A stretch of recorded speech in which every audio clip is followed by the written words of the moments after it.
BRS working president KTR కేంద్ర railway మంత్రి అశ్విని వైష్ణవ్ను కలిశారు. పెండింగ్ రైల్వే లైన్లను పూర్తి చేయాలని కోరారు. వరంగల్, కరీంనగర్లో ఐటీని విస్తరించాలని విజ్ఞప్తి చేశారు. తెలంగాణలో కాంగ్రెస్ అధికారంలోకి వచ్చాక అభివృద్ధి పనులు నిలిచిపోయాయని ఆరోపించారు బీఆర్ఎస్ వర్కింగ్ ప్రెసిడెంట్ కేటీఆర్. తమకు రాజకీయాల కన్నా రాష్ట్ర ప్రయోజనాలే ముఖ్యమన్నారు.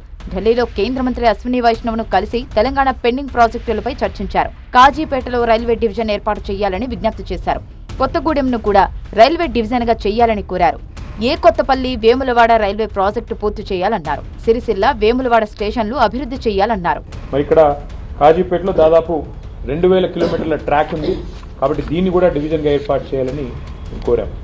అట్లాగే మా రవిచంద్ర గారు కూడా కొత్తగూడెం డివిజన్ ఏర్పాటు చేసే సాధ్యాసాధ్యాలు పరిశీలించాలని చెప్పి వారు కూడా వివరంగా మరి మంత్రి గారికి రిప్రజెంటేషన్ కూడా ఇవ్వడం జరిగింది. సో కాజీపేట డివిజన్ అనేది ఒక డిమాండ్గా, అట్లాగే కొత్తగూడెం డివిజన్ అనేది మరొక డిమాండ్గా సాధ్యాసాధ్యాలు పరిశీలించి ఏ రకంగా చేస్తే బాగుంటుందో మరి న్యాయం చేయాలి అని చెప్పి వారికి కోరడం జరిగింది.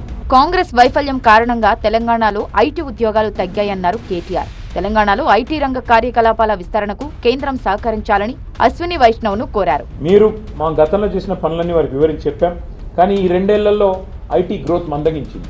ఇది మేము చెప్తున్న మాట కాదు, మేము చేస్తున్న ఆరోపణ కాదు. 9,46,000 ఉద్యోగాలు మేము మా ప్రభుత్వం వైదొలిగిన నాడు హైదరాబాద్, తెలంగాణలో 9,46,000 ఐటీ ఉద్యోగాలు ఉన్నాయి. మరి ఈరోజు మన రాష్ట్ర ప్రభుత్వం వాళ్ళు చెప్తున్న మాటలే. గవర్నర్ గారు ప్రసంగంలో చెప్పారు 7,000 ఉద్యోగాలు తగ్గాయి, ఇప్పుడు కేవలం 9,39,000 ఉద్యోగాలు ఉన్నాయని. మొన్న బడ్జెట్ ప్రసంగంలో బట్టి విక్రమార్క చెప్పారు, ఆర్థిక మంత్రి గారు, డిప్యూటీ సీఎం గారు, కేవలం 9,39,000 అంటే మేము దిగిపోయిన నాడున్న ఉద్యోగాల కంటే 7,000 ఉద్యోగాలు ఇవాళ రాష్ట్రంలో ఐటీ రంగంలో తగ్గినాయని చెప్పి రాష్ట్ర ప్రభుత్వమే స్వయంగా ఒప్పుకుంటా ఉంది. వరంగల్లో బ్రహ్మాండమైన ఐటీ హబ్ కట్టినాం.